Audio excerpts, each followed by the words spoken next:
Здравствуйте. Меня часто спрашивают, скажите, как понять, есть ли шансы сохранить отношения, стоит ли бороться, вкладываться, или все-таки как-то уже пора завершать эту ситуацию? Сегодня на примере 3 историй хочу проанализировать этот вопрос. Итак, начнем, пожалуй, с самого приятного, когда все будет хорошо. Это история про семейный кризис. И большинство семей справляются сами, потому что кризисы случаются в каждой семье с завидной периодичностью, и большинство решает эту ситуацию через 3-6 месяцев. И отношения становятся какими-то другими. Мы взрослеем. Но, к сожалению, большинство консультаций, которые я провожу, комментарии, которые вы пишете, это не про семейный кризис. Это про то, что называется зависимость, сильная эмоциональная привязанность, токсика. Одним словом, когда человек отлипнуть не может. И вот эта душевная боль многими ошибочно принимается за любовь. Но это не про любовь, к сожалению, не про любовь.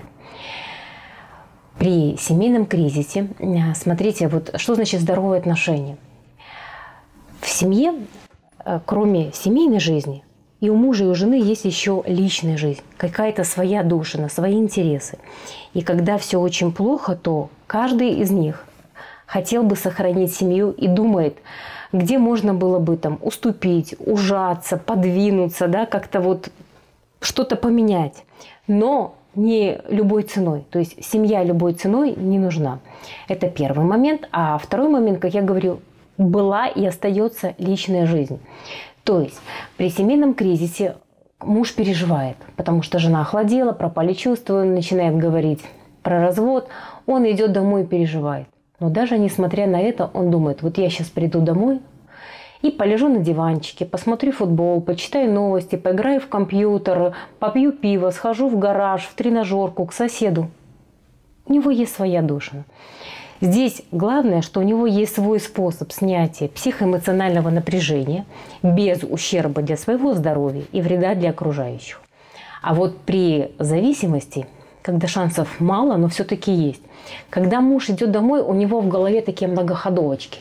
Он думает, так, если я сейчас приду, и вдруг моя в хорошем настроении, тогда, может быть, мы посмотрим фильм, куда-нибудь сходим, или даже душевно поговорим. Но хотя вряд ли это... Она такая злая в последнее время. Вот я тогда, если злая, вообще вот даже ее трогать не буду, буду гасить конфликт. Но, скорее всего, она, как и вчера, будет сидеть в этом своем телефоне с недовольным видом. И я тогда тоже вот буду ходить, как будто ее нет. Она никто. Я буду ее игнорить. Пускай поймет, каково это, когда к тебе так относятся. Ну и там еще куча других вариантов. Он о себе не думает. Вы что? Он вообще не понимает, как можно думать о себе в такой ситуации. Он вообще о себе никогда не думал. Он с детства к этому не приучен. Поэтому он всю жизнь, понимаете, вкладывался в кого-то. С детства пытался заслужить сразу там одобрение мамы, чтобы его похвалили, потом жены, заслужить ее любовь, уважение, клиентов на работе, клиентам угодить, начальнику. То есть он всегда вкладывался куда-то вот туда, не в себя. И теперь, когда отношения на грани разрыва, он чувствует, что как будто бы вот часть тебя оторвали, как говорится, вот с мясом прямо уходит, по-живому режут, ушла часть тебя. Потому что в себя же там же ничего нет, там же все инвестиции были вот куда-то вот туда, в другую. А в здоровых отношениях мы вкладываемся и в семью, и в себя. В разные периоды времени это пропорции разные, но тем не менее всегда есть. В семью и в себя. Так вот, очень многие как-то искаженно понимают фразу, что нужно позаботиться о себе. И начинают по принципу курить куришку, бухать бухашку, послать всех куда подальше, уехать на Мальдивы. Это не работает. Забота о себе проявляется в том, что мы делаем то, что нам нравится, нас наполняет. Можно пойти в тренажерный зал. И при кризисе, и при зависимости. 2 мужа пошли в тренажерный зал. Но один туда ходит, потому что ему нравится. Он всегда туда ходил. Это его отдушина. Он там как-то наполняется, там с людьми общается. Ему это нравится. А другой ходит, чтобы забыться, да, чтобы как-то себя привести в физическую форму и опять впечатлить жену.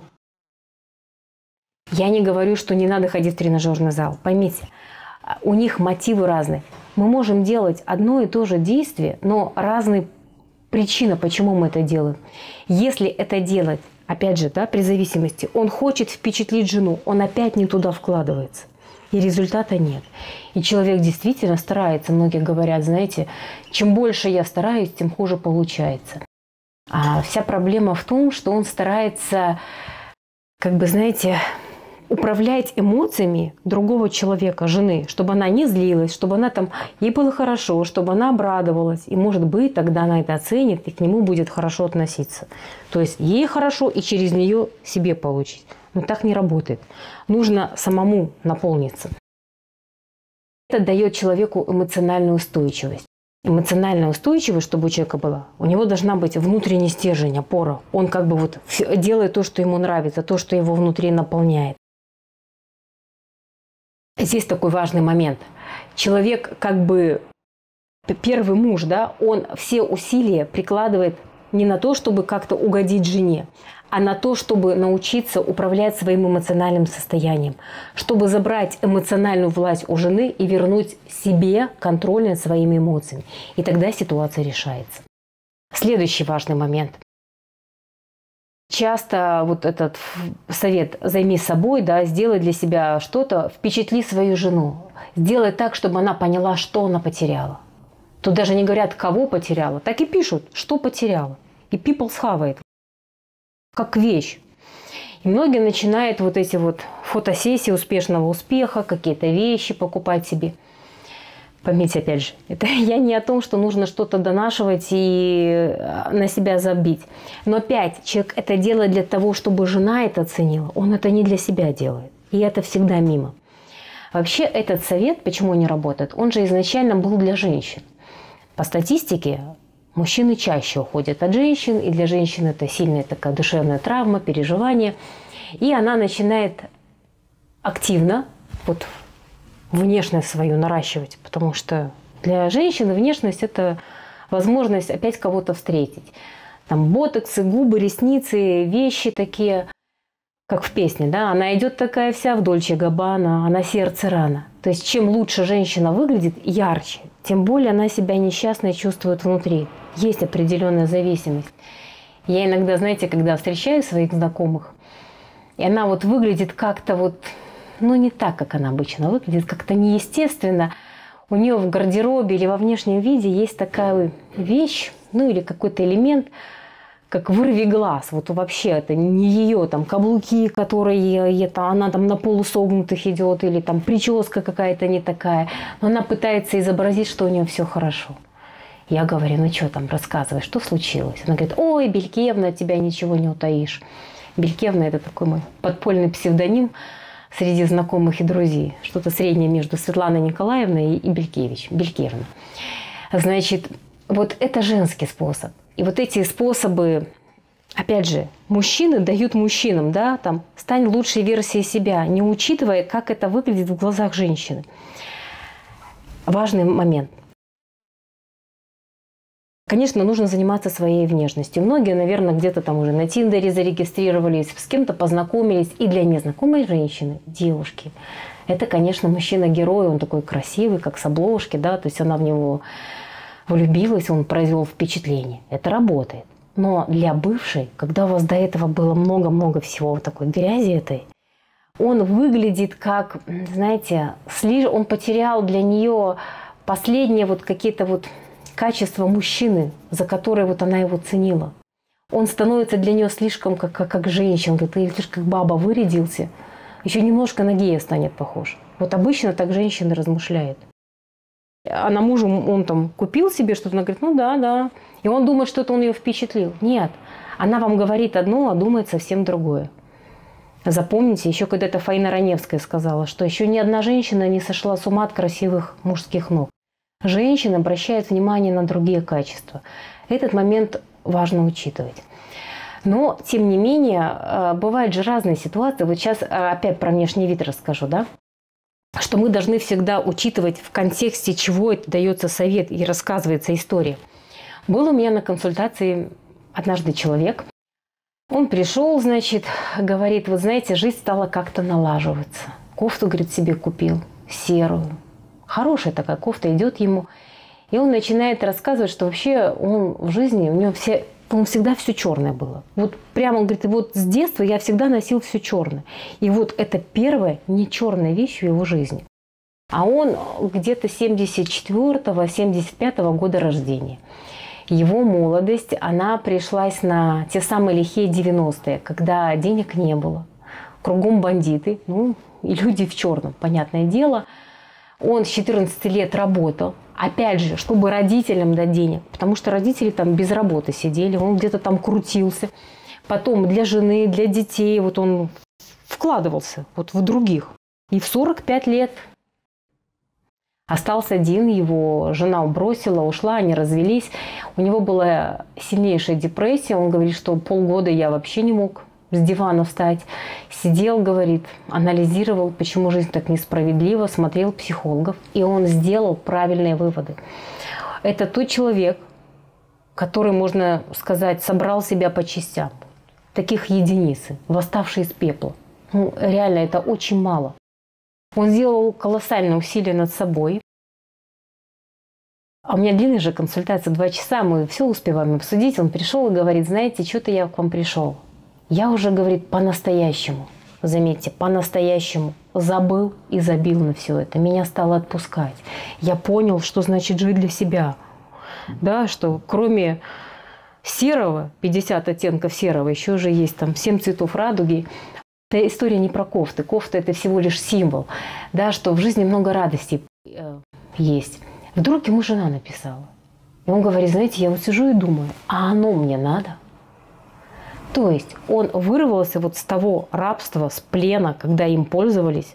Он начал наконец-то жить своей жизнью. И тут как бы такая проверка реальностью. Да? Вот жена ему пишет, и он прямо вот чувствует, что ну, он может сорваться, он может как бы опять попасть вот в эту зависимость. Все там хорошо закончилось, дальше не буду рассказывать, потому что все истории, которые я вам рассказываю, это согласие клиента, это тайна клиента.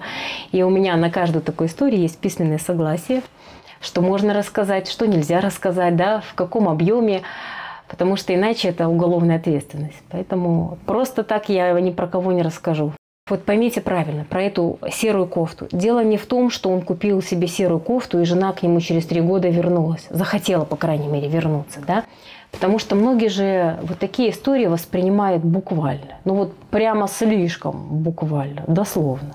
Типа, вот у человека жена 3 года назад как развелись, да, он себе кофту серую купил, и она приползла. А моя всего лишь 3 месяца назад отползла, я сейчас себе 2 кофты куплю, так точно приползет.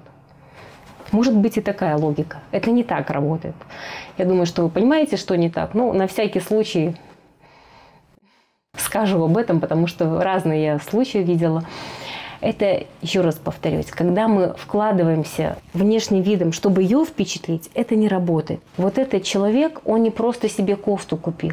Он себе впервые за 45 лет, ему даже там больше, чем 45 было, позволил без угрызений совести что-то сделать для себя. Понимаете? И жена, у нее вообще никакой связи с ней не было, она это почувствовала. Если мы долго были вместе, и это была зависимость, у них была зависимость сильная, да, все равно вот эта эмоциональная связь, она сохраняется. Теперь про то, что называется «все очень сложно».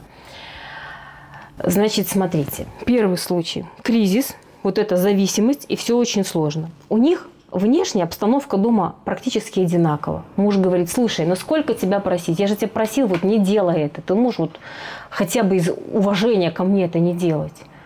Жена говорит, слушай, а что ты бесишься? Это твоя злость, иди к психологу, разбирайся. И все 3 пошли. Так вот, первый и второй муж, когда пришли к психологу, они поняли, что нужно контролировать в первую очередь себя, свои эмоциональные реакции. И тогда все получится. А вот третий человек, он сходил и сделал тоже свои выводы.